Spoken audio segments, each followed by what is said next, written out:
देव स्थान के प्रांगण में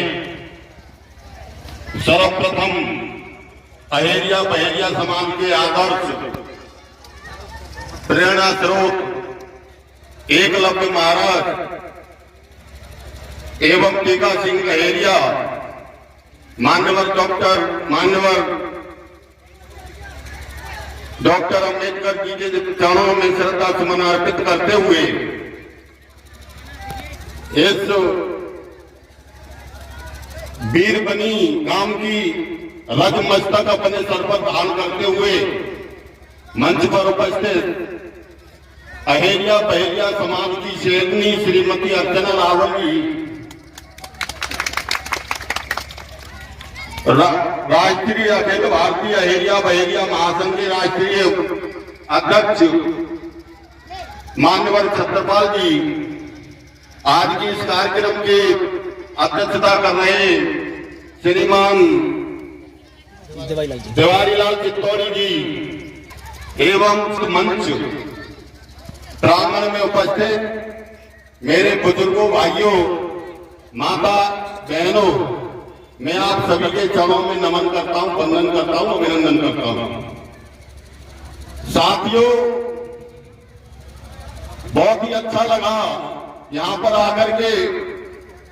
अब तक कम से कम मैंने 100 मीटिंग अहेरिया समाज की होंगी, कम से कम बता रहा हूं, गिनती तो नहीं है, मगर आज की सी व्यवस्था और यहां का सा प्यार और इतनी भीड़ हमें आज तक कहीं भी दिखाई नहीं दी। मैं धन्यवाद देता हूं इस बीरबनी गांव के युवाओं को और उन बुढ़िया को जो अभी यहाँ व्यवस्था में थी, बुजुर्गों को जो उन्होंने ऐसी बढ़िया व्यवस्था की। मुद्दे तो बहुत है, सबसे बड़ा मुद्दा है शिक्षा का। हमारा समाज कोई पूरे समय यहाँ पर शिक्षा का ही मुद्दा छाया रहा, शिक्षा में बहुत पीछे है। मैं आप सबको बता दूं, पढ़ाई केवल नौकरी लगने के लिए नहीं पढ़ते। मेरे 3 बच्चे हैं, तीनों पढ़े लिखे हैं और तीनों में से किसी की नौकरी नहीं लगी, मगर मैंने बच्चों को पढ़ाया और अब नाती नातनी पढ़ रहे हैं। पढ़ाई से क्या होता है कि एक तो समाज में रहने की तहजीब आती है, कपड़े पहनने का सलीका आता है, सामने वाला चाहे कोई अधिकारी हो, चाहे मिनिस्टर हो, चाहे गांव का लंबरदार हो, चाहे कोई भी चौधरी हो, उससे बात करने का तरीका आता है। ये नहीं कि हमारी नौकरी लगेगी हम इसलिए पढ़ रहे। और बच्चों को पढ़ाने में पिता से ज्यादा माताओं का हाथ होता है। जो बच्चों की मम्मी होती है या बैठती है, मुझे बड़ी खुशी हो रही है, आज से पहले कभी भी किसी मीटिंग में इतनी महिला नहीं मिली है। जब तक कोई भी समाज, चाहे उच्च समाज हो, चाहे कोई भी समाज हो, जिस समाज में महिलाओं की भागीदारी नहीं होगी, वो समाज कभी उन्नति नहीं कर सकता, न कभी तरक्की कर सकता है। आज मुझे बड़ी खुशी हो रही है कि यहाँ पर ये मातृशक्ति इतनी संख्या में है। हमारा समाज गरीब तो है ही, मजदूर वर्ग है, मगर मैं फिर भी आप सबसे निवेदन करूंगा, चाहे वो लड़की हो या लड़का हो, आपके घर वाले, आपके पति, आपके व्यवसाय चाहे कुछ भी हो, काम करें, मगर बच्चों को समय से स्कूल भेजें। आपकी अगर स्थिति, हैसियत, आर्थिक स्थिति ऐसी नहीं है कि आप उच्च शिक्षा दिलवा सकें, तो कम से कम इंटर तक उन बच्चों को अवश्य पढ़ाएं। उससे ये फायदा होगा कि वो एक तो समाज में रहने का बिल्कुल सही जरिया ढूंढ लेंगे। जो समाज में बच्चों में कुरीतियां हैं, सुरपा, गांजा, शराब, कम से कम 12, 14, 20 साल तो उनसे बचे रहेंगे जब तक पढ़ेंगे। अगर आपकी आर्थिक स्थिति ऐसी है कि उच्च शिक्षा नहीं दिलवा सकते, तो इंटर तक हर आदमी ये कसम खाए कि अपने बच्चों को कम से कम इंटर तक, 12वीं तक तो हम शिक्षा अवश्य दिलवाएंगे। दूसरा, जब कोई गांव में बात होगी, पंच पंचायत की हो, राजनीति की हो, संगठित होने की हो, जितना सिर खपाना हमको अनपढ़ों को पड़ता है ना इकट्ठा करने में, जब हर बच्चा 12वीं तक पढ़ जाएगा तो वो आपकी एक नज में बात को समझ जाएगा कि ये सही कह रहा है, हमारा हित इनसे साथ रहने में या इनसे अलग रहने में। शिक्षा इसलिए जरूरी है, तो मैं कहूंगा कि पूरा मुद्दा शिक्षा पर ही रहा है। सभी शिक्षा दिलवाएं, चाहे भूखे रहे, एक साथ कुछ भी करें। दूसरा मुद्दा था राजनीति का। कभी भी कोई भी पौधा लगाते एक साथ बड़ा नहीं हो जाता है। राजनीति में हमारी स्थिति बिल्कुल जीरो है। आप जो हमारे यहाँ चुनाव है, प्रधान का हो, पंच का हो, बीडीसी, जिला पंचायत, पार्षद, ये सभी चुनावों को लड़ें और संगठित होकर के उन चुनावों को लड़ाएं। इससे आपको ये फायदा होगा, एजेंट कैसे बनते, वोट कैसे पड़ते, वोटों की गिनती कैसे होती है, ये आपको जानकारी हो जाएगी। यदि आप चाहोगे नहीं मुझे तो गांव का प्रधान बनना ही है, तो मैं शब्द बता रहा हूं, आपके गांव में यदि 5 बूथ है तो 5 पोलिंग एजेंट नहीं मिलेगी। पहली बार मेरा गांव जरारा है, खैर के पास में, सन 95 में सबसे पहला आरक्षण वाला चुनाव था। मैंने अपनी माई को चुनाव लड़ाया था। उस समय लगभग 500 की संख्या में हमारे समाज में वोट था। 95 में आज लगभग 1000 के करीब है। 5 बूथ थे, 5 एजेंट नहीं मिले थे। केवल हम 3 मुद्दे से एक्टिव आदमी हम 3 थे, 5 एजेंट नहीं मिले थे। 95 में चुनाव लड़ाया, हम तीनों एजेंट बने, तो ठाकुरों को एजेंट बनाया। राजनीति का एक मुद्दा बताऊं मैं, राजनीति में अगर सफल होना है तो एक तो किसी को अपना बना लो या किसी के बन जाओ। अकेले अपने दम पर आप राजनीति में कभी सफल नहीं हो सकते।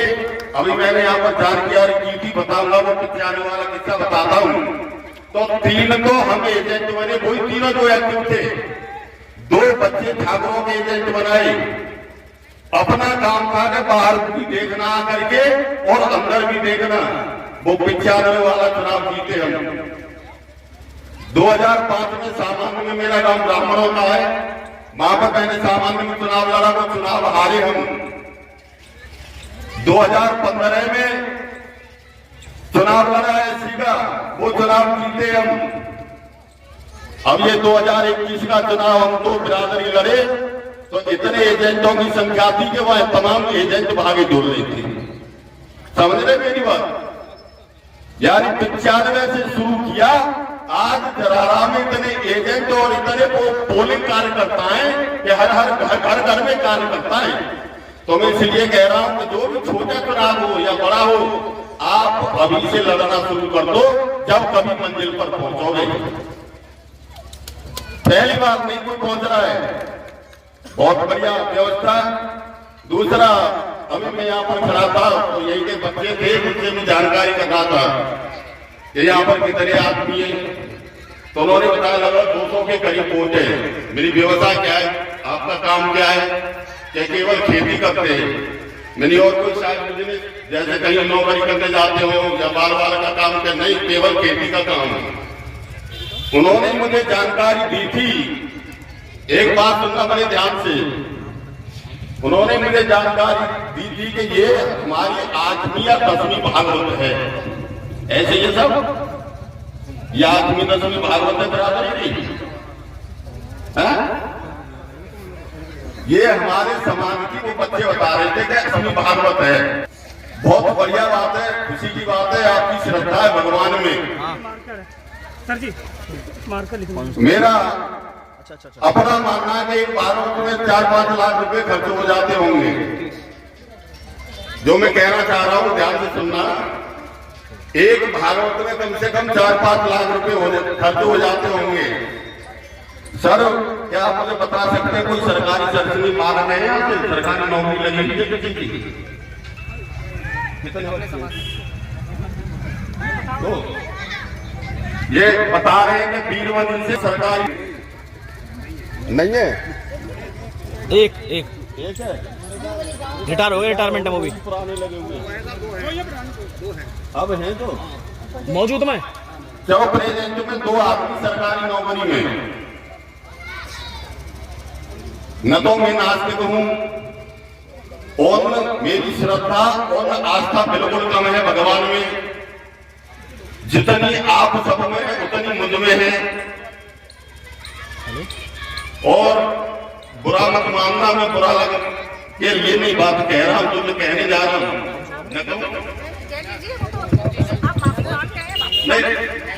चलो जितना न वो नहीं कह रहा, जितना आप 8-10 भागवत यहाँ करवा चुके और 4-5 लाख रुपए एक भागवत में खर्च होते, इस भागवत को कौन याद रखता है? ये जो भंडारा थाने कल तक याद रखेंगे। और जो आयोजक है उन्होंने जो वीडियो बनवाई है, फोटो खिंचवाए, जब कभी 7-6 महीने में उनको देखेंगे जब याद रखेंगे, बाकी सभी भूल जाएंगे। मैं ये नहीं कह रहा भागवत मत करवाओ, भंडारा मत करवाओ, खूब करवाओ, ईश्वर की दया है, खूब धन बरसा हो आप पर। मगर कहीं न कहीं ये भी सोचो, जैसे हम ये पैसा खर्च कर रहे हैं, किसी एक बच्चे को पढ़ा करके कहीं सरकारी नौकरी में किसी रिश्वत से हम लगा दें तो कम से कम 40 साल याद रखेगा, गांव की याद रखेगा, गांव की हर जाति याद रखेगी और गांव के पड़ोस वाले याद रखेंगे कि वीरवनी गांव का एक लड़का उस बिरादरी का उस नौकरी में है। और आप कितने भी यज्ञ कराते रहो, कितने भी भंडारे कराते रहो, कितने भी भागवत कराते रहो, किसी भी बच्चे की सरकारी नौकरी नहीं लगेगी कभी भी। ये बात बहुत बुरी कही है, मुझे नहीं कहना चाहिए। भगवान के दरबार में मैं भी श्रद्धा रखता हूँ, पूजा करता हूँ भगवान की, मैं भी मेरा आस्था रखता हूँ, नास्तिक नहीं हूँ, रोज पूजा करता हूँ।